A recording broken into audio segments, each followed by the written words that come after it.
Ainda não há confirmação sobre o nome de Mercadante no BNDES, mas assim que a notícia saiu, o mercado financeiro reagiu, por isso que o NACA está de volta. Bolsa caiu, dólar subiu. Qual é a visão que o mercado tem de Mercadante? Essa hipótese do nome dele, Márcio, é um economista, né, com um histórico importantíssimo no PT, economista que ajudou a fundar o Partido dos Trabalhadores, mas no mundo econômico, para além dessa atuação política, a percepção é que Mercadante representaria uma visão de mundo que não é muito benquista no mercado financeiro.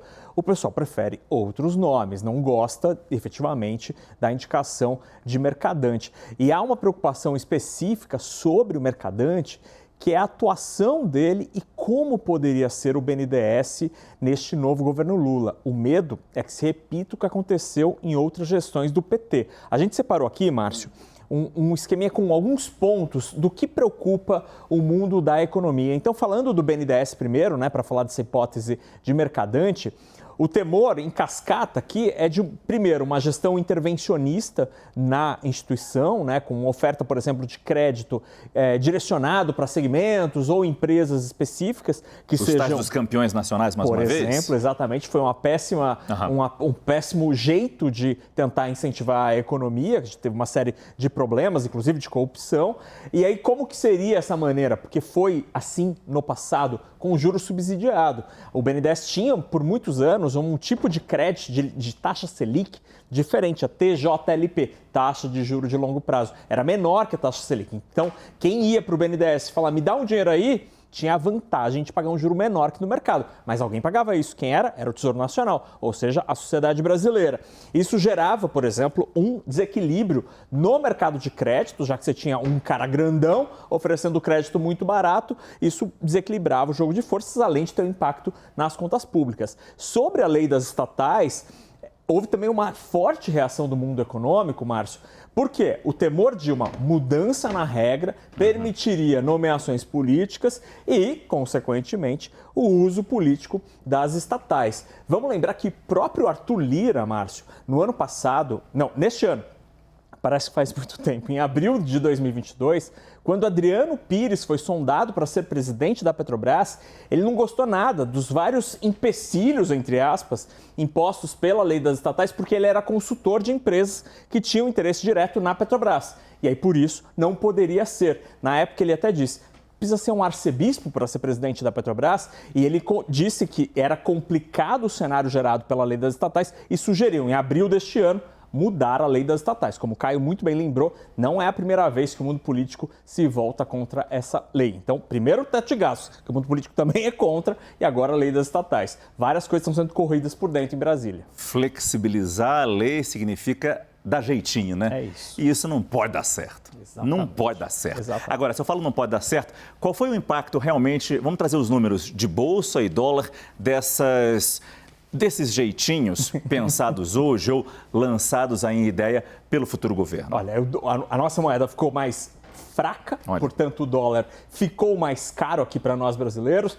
Em boa parte do dia foi a pior moeda entre as 40 moedas principais do planeta, uma alta de 1,26, R$ 5,31. A nossa bolsa ignorou completamente as altas em Nova York. Lá a gente teve altas perto de 2%, altas. Aqui a gente caiu 2%.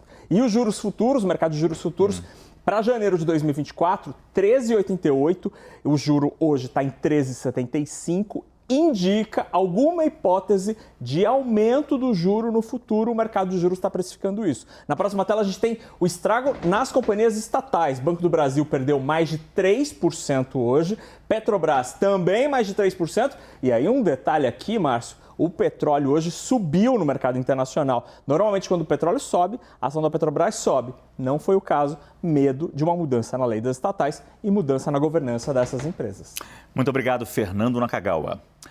O Ibovespa, principal índice da Bolsa de Valores brasileira, perdeu o equivalente a 577 bilhões de reais em valor de mercado desde 21 de outubro, a última vez em que bateu os 119 mil pontos.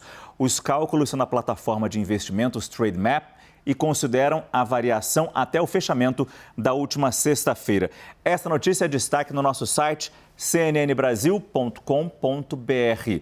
A bolsa entrou numa espiral de quedas desde o fim de outubro, que a derrubou de volta para perto dos 105 mil pontos. Isso enquanto o governo do presidente eleito Lula dava os primeiros passos da transição e sinais mais claros de que deverá ter uma agenda mais estatista e de gastos públicos maiores. No radar dos investidores está a expectativa pelas próximas nomeações para os ministérios e a equipe econômica do governo Lula. E um dos sustos está a notícia de que o ex-ministro de Lula e de Dilma Rousseff, Guido Mantega, segue cotado para cargos da linha de frente do governo, aumentando mais uma vez o peso das indicações políticas e do núcleo duro petista sobre a preferência do mercado por nomes técnicos. O ex-ministro da Fazenda, Henrique Meirelles, conversou com a nossa equipe mais cedo. Ele avaliou a escolha de Fernando Haddad para comandar o Ministério da Fazenda. O Haddad é um bom nome, ele fez uma gestão responsável na Prefeitura de São Paulo.